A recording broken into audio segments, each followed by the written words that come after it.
All right, well, I'm so glad that we get to join together online this weekend. I appreciate you guys taking time to be here for sure. Talk about a weird week for sure, right? A strange week for us who are in Illinois. Of course, this weekend, we're starting the beginning of this whole thing with the governor asking us to be on lockdown, to be in our houses for the next few weeks. It's a really weird situation for sure. It's annoying. It's disruptive to many of our lives as far as our workplaces or whatever that is. And to be honest with you, it's kind of scary at the exact same time. And that's why we're actually continuing this series we started last week called Neither Anxious Nor Afraid. Neither Anxious Nor Afraid. It comes from this verse in John 14:27 where Jesus, talking to his disciples, says this, "I am leaving you with a gift, peace of mind and heart, and the peace that I give is a gift the world cannot give. So don't be troubled or afraid." Of course, we want to have that mindset. We talked about last week how Jesus is in control even when the world is out of control. And we believe that. And we want to have that mindset where we're neither anxious nor afraid inside of that. But even still, all of that being said, we would be lying if we didn't admit that there's a little bit of fear in the air, that there's tension kind of around us. If you've been watching the news in the past week or so, of course, you might have felt it. You kind of feel as though the virus was around the country or it was up in Chicago, but then some ones below us in the state kind of showed up and it slowly crept in. And of course, at the end of this last week, we had our first virus sightings or confirmed situations in LaSalle County, and all of a sudden you're like, oh my goodness, it's here, right? Or maybe over this last week, of course, we've kind of seen this progression. At first, it was the kids weren't going to school, which was one thing, but then it's, hey, all of the restaurants, all the gyms, all of these have to close. And then now being, you're supposed to stay in your house for the next 2 weeks and remove yourself from society. There can be this feeling of kind of the world closing in on us. Like all of a sudden the virus and the government and everything is just kind of pushing in on us, and it kind of is suffocating, and it can make us very, very fearful. In moments like this, fear can begin to creep in, even if we're believers, even if we're godly people where we trust in Jesus, fear can begin to creep in. And I want to share with you a situation that is much the same. Somebody else who had a heart after God, but had a very similar situation a few thousand years ago, and it was this man named King David. David is an icon in the Old Testament. He was the first real king of Israel who actually had a heart after God. He did a great job as far as being a king. But all that being said, he had a situation where one time as he was leading the nation of Israel into battle, his enemies surrounded him. And all of a sudden, he realized that he was in a really uncertain and scary position. And David, being that he was such a fascinating Renaissance man, he was not only just like a military leader and a king, he actually was a musician as well. And being that he was a musician, in this time of uncertainty, he actually wrote a song, and it is there, kept for us, in the book of Psalms in the Old Testament. In his song, known as Psalm 56, he says this, the lyrics in verse 3 and verse 4 say these, "But when I am afraid, I will put my trust in you. I praise God for what he has promised. I trust God, so why should I be afraid? What can mere mortals do to me?" David admits that in this moment, as kind of the world is closing in on him, fear is beginning to bubble up inside of him. As he looks at all this, even though he's a believer, fear is beginning to take over, and he says, when I started to have this fear, what I need to do is I need to focus on my trust in the Lord. And in fact, he says, if I trust in the Lord, why would I fear? He says that trust in the Lord is kind of the opposite effect of this. Now, when we hear trust in the Lord, what does that exactly mean? A few years ago, I talked all about this. Trust in the Lord is specifically our definition of faith. Trust in the Lord is faith. We know that faith isn't just believing in God. I always love sharing this verse because it's so powerful, because very often in our conversation, we talk about faith as though it's believing in God. James 2:19, the brother of Jesus, says this, "You say you have faith, for you believe that there's one God," that's what many of us would say. "Good for you. Even the demons believe this, and they tremble in terror." He says believing that there is a God, believing he's real isn't faith. I mean, his enemies believe that he's real. The devil believes that God is real. That's not faith. See, faith isn't believing in God. Faith is trusting in God. And this is exactly what David was talking about in this moment. That he said, when I am afraid, I put my trust in you. When I'm afraid, I turn to faith. And what he's drawing is this picture for us that faith and fear are opposing enemies, that they are against each other inside of this, that both are warring for his heart in this moment, that fear is trying to take over his heart, and faith is also there warring for it as well, that they are enemies fighting against each other. And this is why it's so important for each of us. Because I think a lot of us are in the same situation. We believe in God. We believe he's real, right? But do we have that faith? And right now the fear is beginning to creep in, and we're at this crossroads where fear and faith are fighting for our heart. And he says, this is what I had to do in this moment. And the reason why he leaned into faith is because of this. And this is my big point. Faith beats fear. Over and over and over again, 1,000 times a day, faith beats fear. And when fear began to creep into his life, he knew the answer was to get its natural enemy, faith. That faith was going to beat up, it was going to destroy fear inside of his life. When David began to feel that fear, he brought faith in it to combat it. Listen, both faith and fear want to call the shots for your life in the next few weeks. Both fear and faith both want to call the shots on what is going to happen next in your life. You have to decide which one you're going to listen to. They're enemies. They are not leading in the same direction. One is leading in one direction and one is leading in another. And they are pulling in two different directions. And you have to decide which one you're going to listen to. I actually like David's son. Okay, he had a son named Solomon. Solomon became king as well. Solomon's interesting because as much as he wasn't like a music writer, Solomon was a poet. And he wrote wise sayings down over the years that were captured as well. And this is what he says in Proverbs 29:25. It says, fearing people is a dangerous trap, but trusting the Lord leads to safety. He says, fearing people is a dangerous trap. Now, what's a trap? A trap is something that looks one way, but is actually the opposite. A trap that you set for an animal, it looks like it's food, it looks like it's a reward, and instead, it's a snare that captures them.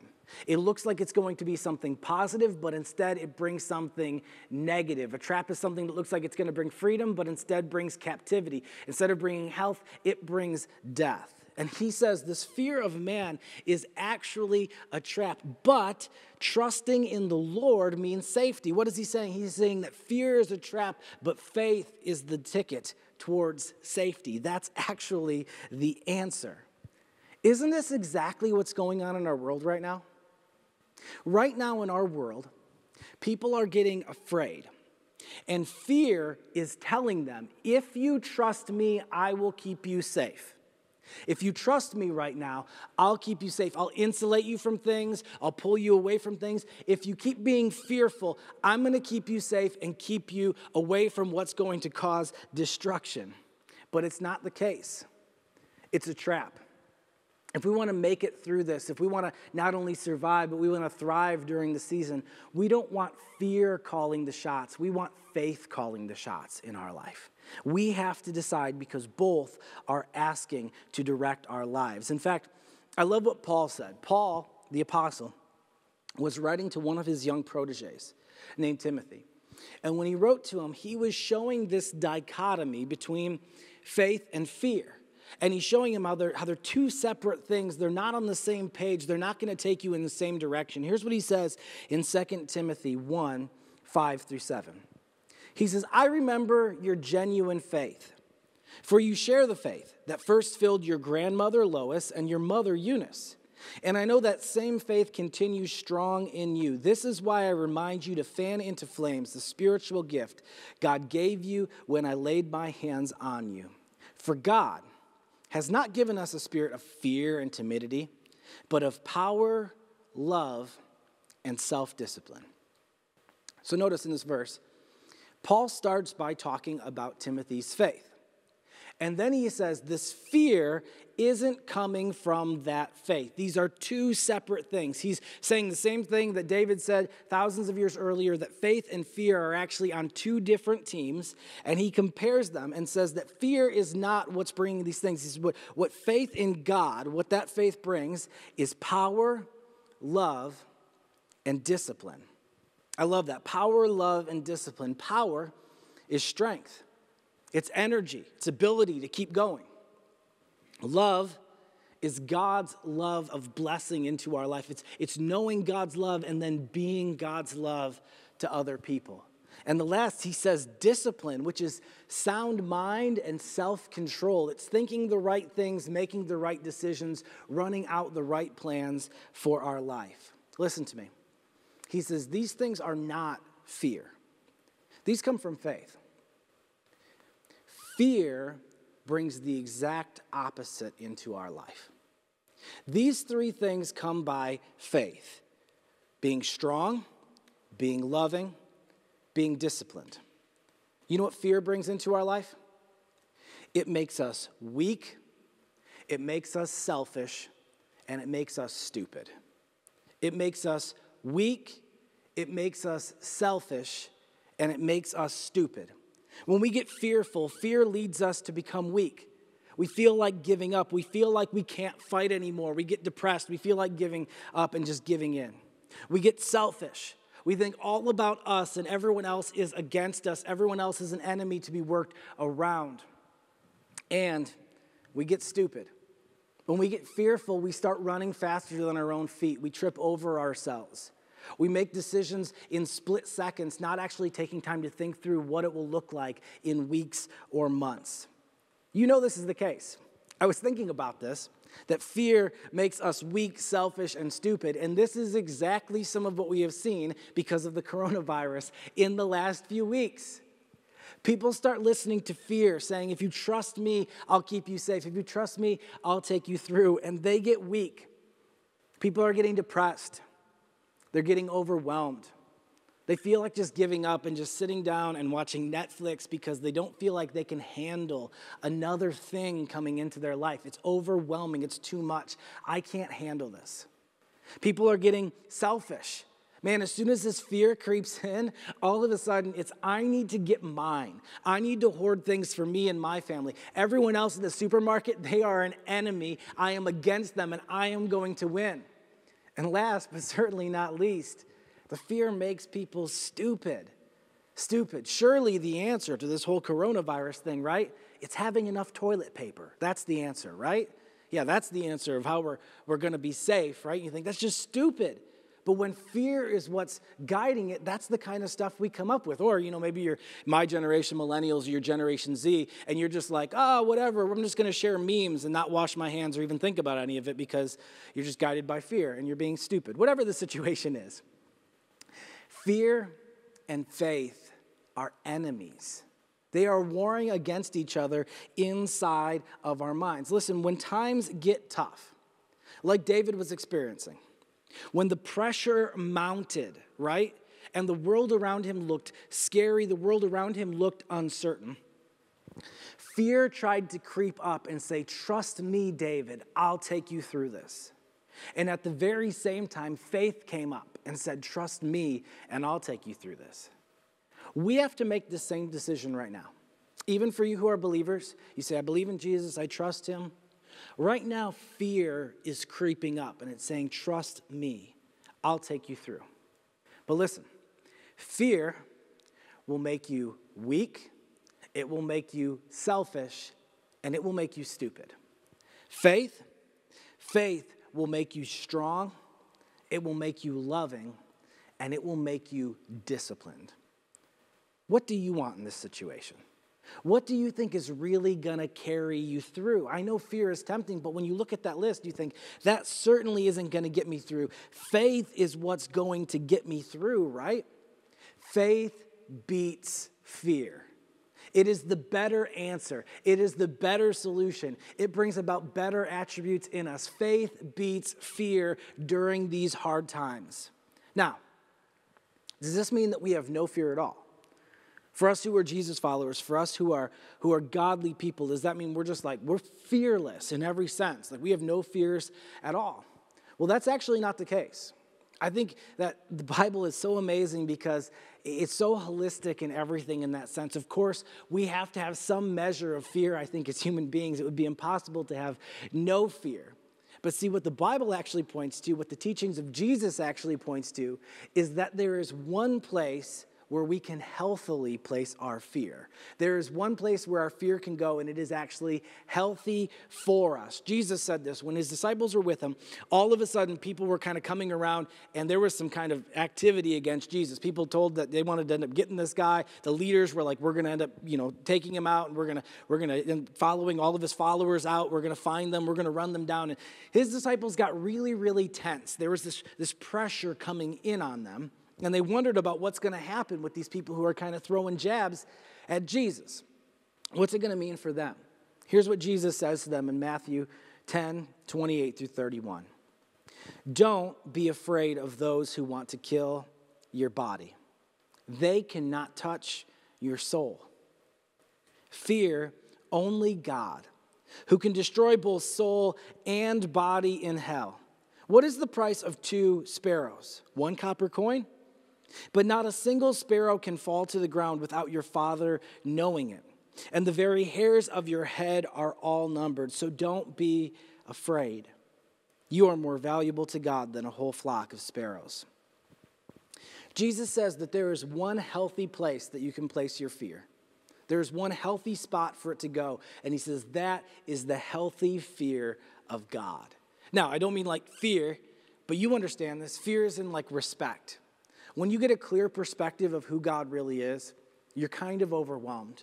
You realize he is the creator of the universe. He holds the world in the palm of his hands, and he holds your life in his hands, that he could do anything, right? That he is completely over top of everything that we could think we could control. And of course, when we realize that, we go, wow, man, the amount of respect, the amount of awe is there. But it's fascinating because Jesus says, put your fear there on God instead. And then only just a few verses later, he says, so don't be afraid. He says, fear God and don't be afraid. Fear God and don't be afraid. How is that possible? Because, see, Jesus was telling us about the one place we are meant to put our fearful respect in God. And when we do, that rightly placed fear actually brings faith. Because he says, oh, yeah, absolutely. God is the one who controls your life and your soul. But then what's interesting is right after that, you see what Jesus said? He said, and you see how God cares for the sparrows. You're worth more than them. And, actually God has numbered every single hair on your head. He says the reason why this fear doesn't lead you in the wrong direction is because when you have a right view of God and you fear him, then you realize he loves you and he is on your side. So all of that righteous fear of how powerful he is, all of a sudden comes around behind us and supplies us even more faith because God is on our side, not against us. He is for us, not fighting against us. And all of a sudden, that rightful placed fear brings even greater faith. Faith beats fear. To close all this out, I want to tell you a story. It happened thousands of years ago, back in the nation of Israel. There was this prophet named Elijah, and the prophets were people who God spoke directly to be able to share with his people. Elijah just so happened to be in Israel at a time where the king of Israel was a horrible, horrible man. His name was Ahab, and he had a wife named Jezebel. Both of them worshiped the false god Baal. And they convinced everyone else to worship this false god Baal as well. And Elijah actually came and told him, you are leading our nation away from God. He says, because of this, I'm actually going to pray and there's going to be no rain. And he does. And the rain stops. It doesn't rain for 3 whole years. Elijah's kind of like public enemy number 1 during this time. And after the 3 years, Elijah hears God say, come back, and there's going to be this moment that's going to happen between you and Ahab and the prophets of Baal. In fact, what happens is they go up on this mountain called Mount Carmel. And there they take, and all the prophets of Baal, which there are about 450 of them, and Elijah on the other side, they take 2 bulls and they cut them up and they place them on sacrificial altars. And he says, let's have a challenge.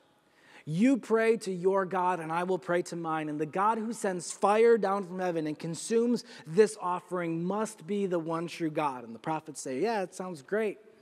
It says the prophets of Baal start singing, they start chanting, they start praying, they start cutting themselves, believing it's going to get God's attention. In fact, they say Elijah actually kind of makes fun of them. He's like, hey, shout louder. Maybe your God's in the bathroom and he can't hear you right now, right? And they pray, and they pray, and they pray. Nothing happens. It becomes Elijah's turn. Elijah says, that's great, but what I want you to do is I don't just want to pray. I want you to go and take and collect all of this water and pour it out over top of the offering and pour it out over all of the wood that's supposed to burn. In fact, dig a channel around it and pour so much water on it that it soaks through the offering, soaks through the wood, soaks around in the ground and fills the channel. And after they do so, it says that Elijah turns to God and he says, prove yourself to be the real God I know you are.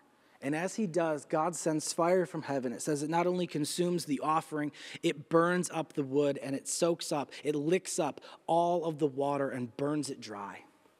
And in that moment, everybody stands in awe, realizing that the God who Elijah has been talking about is the one true God. Elijah doesn't miss a beat. He tells everybody, capture those prophets of Baal, and he puts them to death and says, we will never worship Baal again. And these 450 prophets are basically executed, and the nation is free of that false worship and says, now we're going to point towards the right God. Amazing, amazing moment. He ends up telling Ahab, I need you to start heading home because in a minute it's about to rain. And he's thinking, hasn't rained in 3 years. But Elijah turns and he gets down and he prays, and all of a sudden clouds begin to roll in. And the thunder clouds break and rain pours on the nation after 3 years' time. And this story is amazing. You read it and it's awe-inspiring. It's like, wow. And I've heard it talked about many times, but very, very often when people tell this story, what they don't do is they don't tell you the very next sentence. That's where the story ends. It's an amazing story about God's greatness, about faith, about all these things. But you see, the very next sentence is as equally surprising as everything I've just shared so far. This is what it says in 1 Kings 19, 1 through 4. When Ahab got home, as in got home from this whole big thing that happened on Mount Carmel, he told Jezebel, that's his wife, everything that Elijah had done, including the way he had killed all the prophets of Baal. So Jezebel sent this message to Elijah.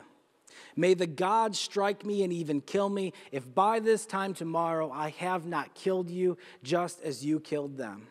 Verse 3 says this, Elijah was afraid and fled for his life.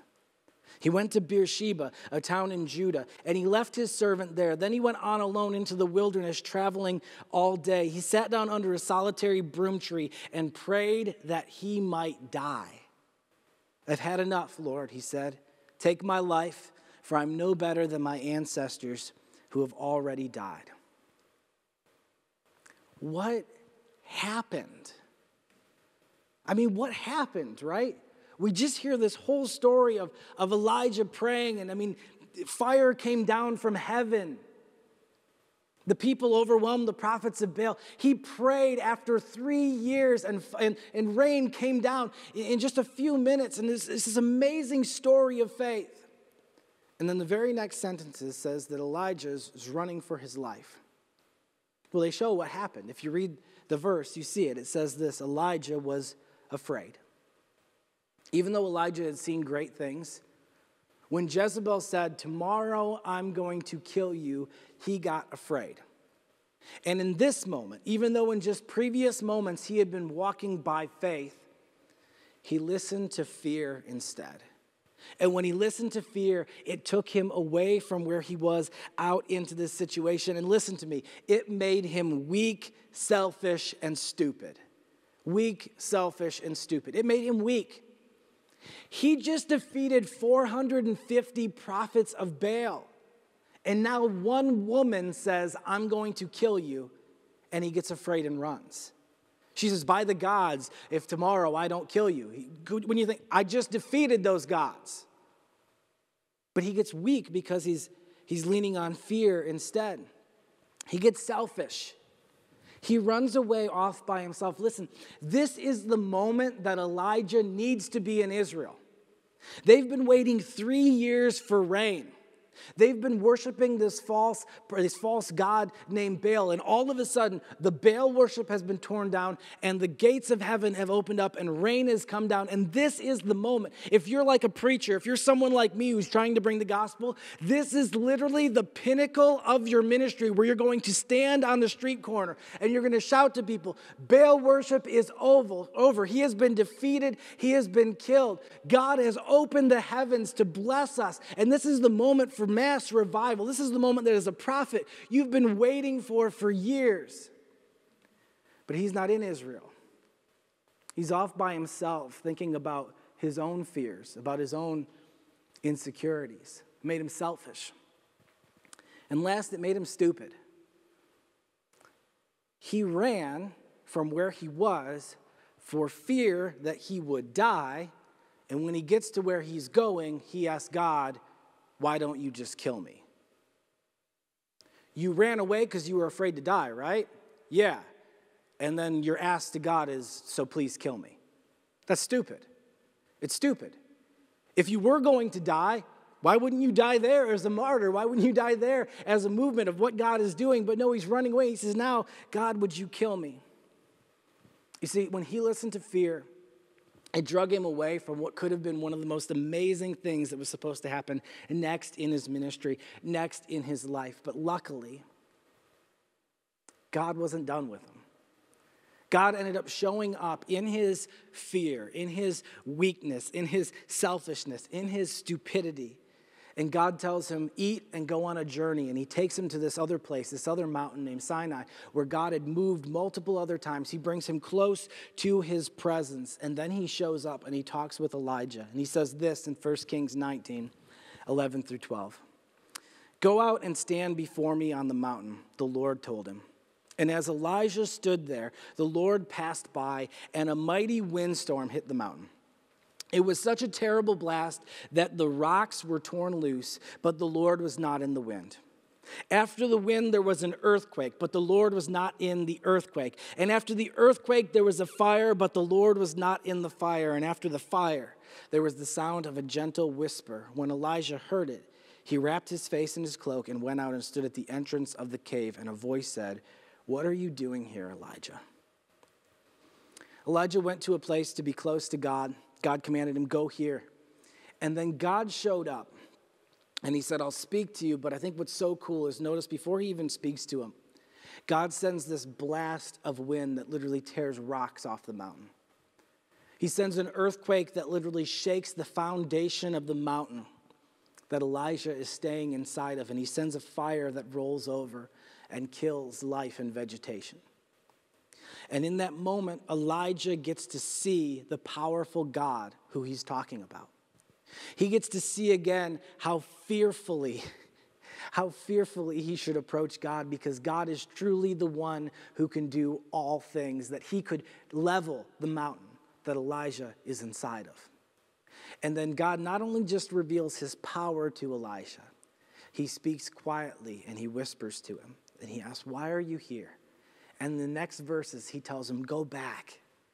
Go back. I still have greatness planned for you. I still have a calling for you. There are still more people who have not turned to Baal, and you still have a calling on your life. Elijah realizes the great amount of power that God has and the fact that he is for him. And in that moment, when his fear of God is restored, his fear of man disappears, and all of a sudden that swings around behind him, and faith beats his fear. He goes back. He ends up preaching more, teaching more. Listen, Ahab, a few years later, he dies in a battle. Jezebel, who said she was going to kill him, here's how it goes down. Elijah, he gets to go to heaven in a chariot of fire with like angels, amazing. Jezebel gets thrown out of a window and left there and ate by dogs. Yeah, the story goes Elijah's way for sure in regards to how it happened, because his faith defeated, beat, overtook his fear. I know this is a scary time.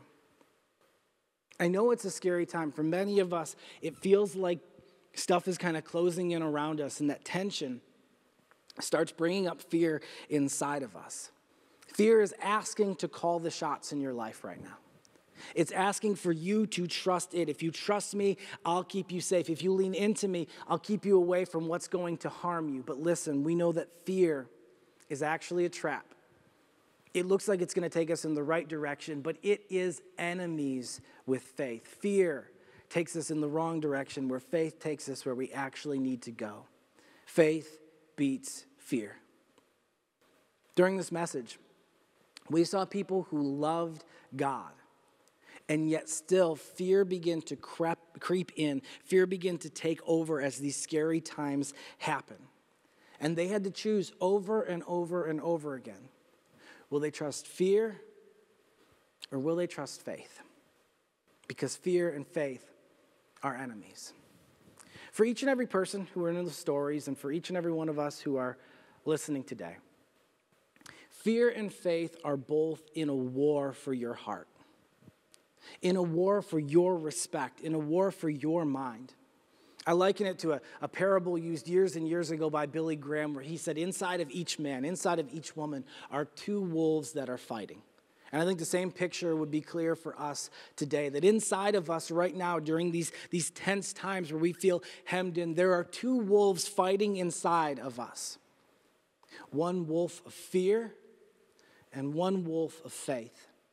And they are fighting and they are biting at each other and vying for top position inside of our hearts, inside of our minds.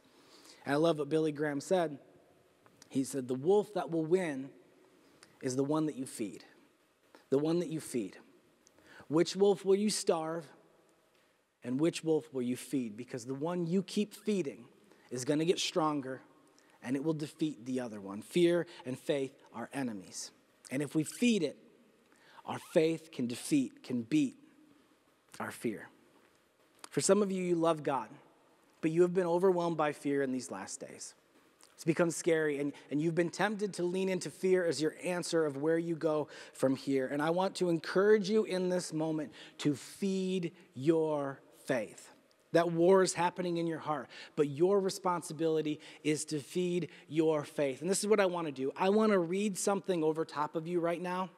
It is an amazing song that was written thousands of years ago, known as Psalm 23. And I want to encourage you with these words. You can even read them on the screen right now, and you can feed your faith in this moment. Here's what Psalm 23 says.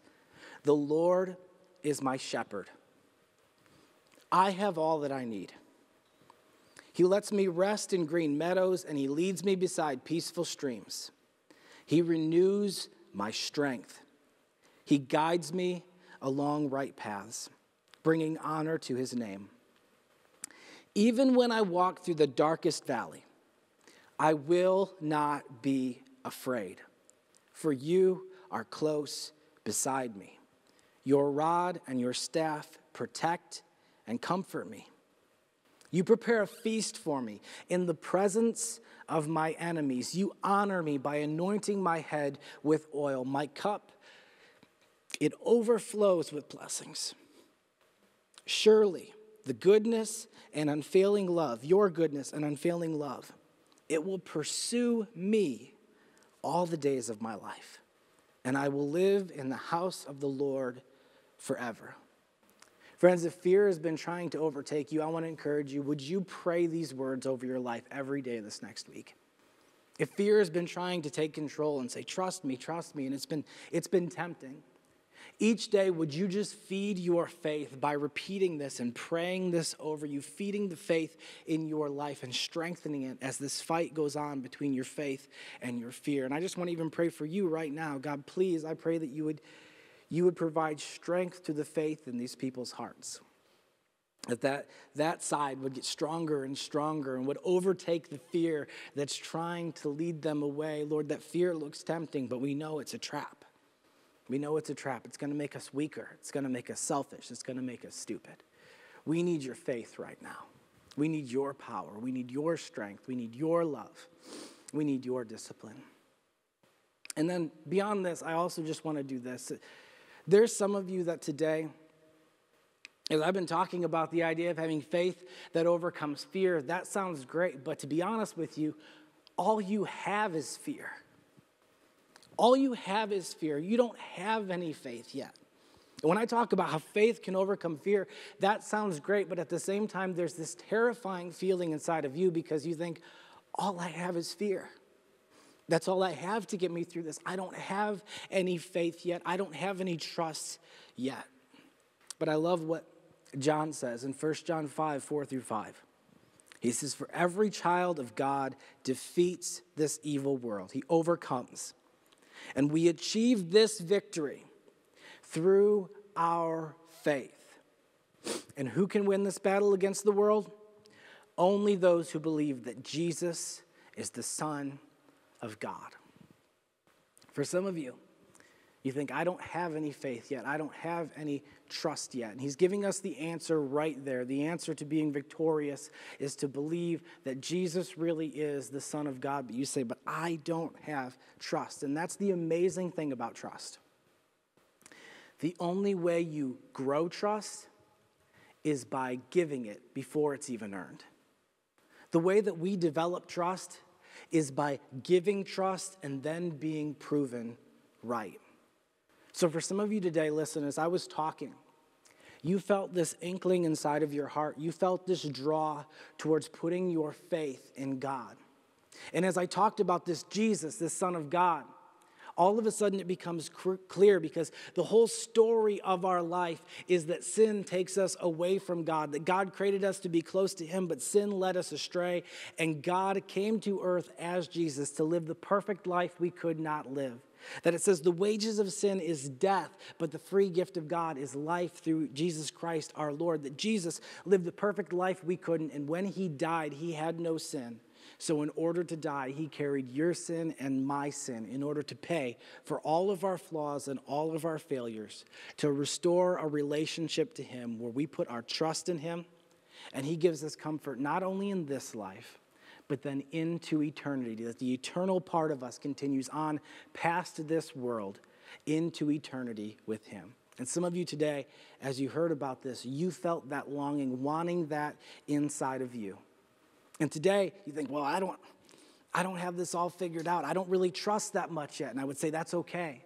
Because what you're going to do is just take a simple step of faith by putting your trust in Jesus and then letting him prove himself faithful because he is. So if that's you today, here's what I want to do. I just want you, wherever you're at, to repeat this prayer with me if you want to take that step. It's a simple prayer that guides our heart. But in it, I believe God is going to do deep work inside of you. Would you repeat this prayer with me? Would you say, Lord Jesus, I am sorry for my sin. Thank you for dying in my place. Please become the king of my life. I trust you with my eternity. In Jesus' name, amen. If you prayed that prayer today, I believe Jesus has rushed into your life.